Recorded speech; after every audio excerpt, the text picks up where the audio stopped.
नमस्कार मित्रों, आज की कहानी सबसे बड़ा पुण्य अत्यंत ही शिक्षाप्रद और ज्ञानवर्धक है। यह आपके ज्ञान चक्षुओं को खोलने वाली है, इसलिए आपसे निवेदन है कि वीडियो के अंत तक बने रहें। मित्रों, एक राजा बहुत बड़ा प्रजापालक था। हमेशा प्रजा के हित में प्रयत्नशील रहता था। वह इतना कर्मठ था कि अपना सुख, ऐशो आराम सब छोड़कर सारा समय जन कल्याण में ही लगा देता था। यहाँ तक कि जो मोक्ष के साधन है अर्थात भगवान का भजन, उसके लिए भी समय नहीं निकाल पाता।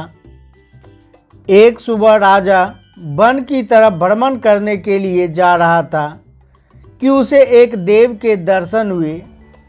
राजा ने देव को प्रणाम करते हुए उनका अभिनंदन किया और देव के हाथों में एक लंबी चौड़ी पुस्तक देखकर उनसे पूछा, महाराज, आपके हाथ में यह क्या है?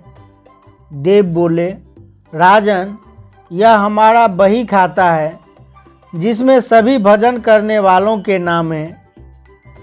राजा ने निराशा युक्त भाव से कहा, कृपया देखिए तो इस किताब में कहीं मेरा नाम भी है या नहीं।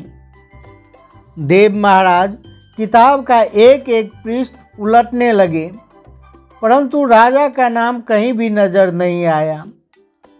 राजा ने देव को चिंतित देखकर कहा, महाराज, आप चिंतित ना हो, आपके ढूंढने में कोई भी कमी नहीं है। वास्तव में मेरा यह दुर्भाग्य है कि मैं भजन कीर्तन के लिए समय ही नहीं निकाल पाता और इसलिए मेरा नाम यहाँ नहीं है। उस दिन राजा के मन में आत्मग्लानि सी उत्पन्न हुई, लेकिन इसके बावजूद उन्होंने इसे नज़रअंदाज कर दिया और पुनः परोपकार की भावना लिए दूसरों की सेवा करने में लग गए। कुछ दिन बाद राजा फिर सुबह वन की तरफ टहलने के लिए निकले तो उन्हें वही देव महाराज के दर्शन हुए। इस बार भी उनके हाथ में एक पुस्तक थी। इस पुस्तक के रंग और आकार में बहुत भेद था और यह पहली वाली से काफ़ी छोटी भी थी। राजा ने फिर उन्हें प्रणाम करते हुए पूछा, महाराज, आज कौन सा बही खाता अपने हाथों में लिए घूम रहे हैं? देव ने कहा, राजन, आज के बही खाते में उन लोगों का नाम लिखा हुआ है जो ईश्वर को सबसे अधिक प्रिय हैं। राजा ने कहा, कितने भाग्यशाली होंगे वे लोग। निश्चित ही वे दिन रात भगवत भजन में लीन रहते होंगे। क्या इस पुस्तक में कोई मेरे राज्य का भी नागरिक है? देव महाराज ने बही खाता खोला और यह क्या, पहले पन्ने पर पहला नाम राजा का ही था। राजा ने आश्चर्यचकित होकर पूछा, महाराज, मेरा नाम इसमें कैसे लिखा हुआ है?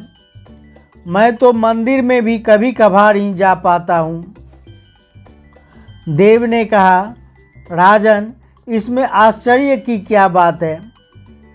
जो लोग निष्काम होकर संसार की सेवा करते हैं, जो लोग संसार के उपकार में अपना जीवन अर्पण करते हैं, जो लोग मुक्ति का लोभ भी त्याग कर प्रभु के निर्बल संतानों की सेवा, गौ सेवा, गौ रक्षण की सहायता में अपना योगदान देते हैं, उन त्यागी महापुरुषों का भजन स्वयं ईश्वर करते हैं।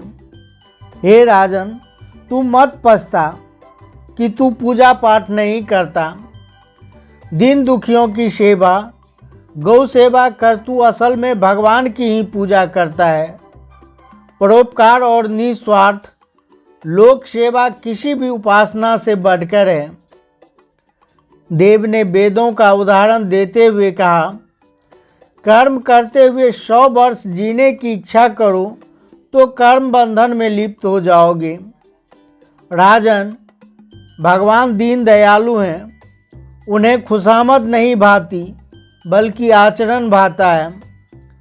सच्ची भक्ति तो यही है कि परोपकार करूं, गौ सेवा, साधु ब्राह्मणों, दीन दुखियों का हित साधन करूं। अनाथ, विधवा, किसान व निर्धन आज अत्याचारियों से सताए जाते हैं। इनकी यथाशक्ति सहायता करो और सेवा करो, यही परम भक्ति है।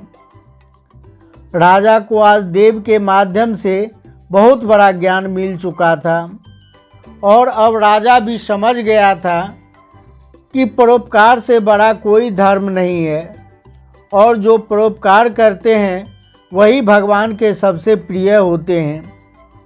हमारे धर्म ग्रंथों में भी लिखा है, अष्टादश पुराणेषु व्यासस्य वचनं द्वयम् परोपकाराय पुण्याय पापाय परपीडनम। अर्थात 18 पुराणों में व्यास जी महाराज ने जो बातें कही है उसका सार यही है कि परोपकार ही सबसे बड़ा धर्म है और उससे हमें पुण्य फल मिलता है और दूसरों को कष्ट देना ही सबसे बड़ा पाप है।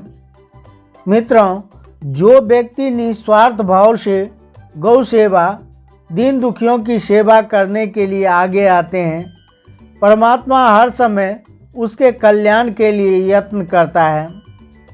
हमारे पूर्वजों ने भी कहा है, परोपकाराय पुण्याय भवति, अर्थात दूसरों की सेवा को ही पूजा समझकर कर्म करना, परोपकार के लिए अपने जीवन को सार्थक बनाना ही सबसे बड़ा पुण्य है। और जब भी आप ऐसा करेंगे तो स्वतः ही आप ईश्वर के प्रिय भक्तों में शामिल हो जाएंगे। तो मित्रों, यह वीडियो आपको कैसी लगी, अपना कीमती राय कमेंट में अवश्य ही लिखिएगा। साथ ही वीडियो को लाइक, सब्सक्राइब तथा शेयर अवश्य ही कीजिए। फिर मिलते हैं एक नई ज्ञान चर्चा के साथ। वीडियो के अंत तक बने रहने के लिए आपका बहुत बहुत धन्यवाद।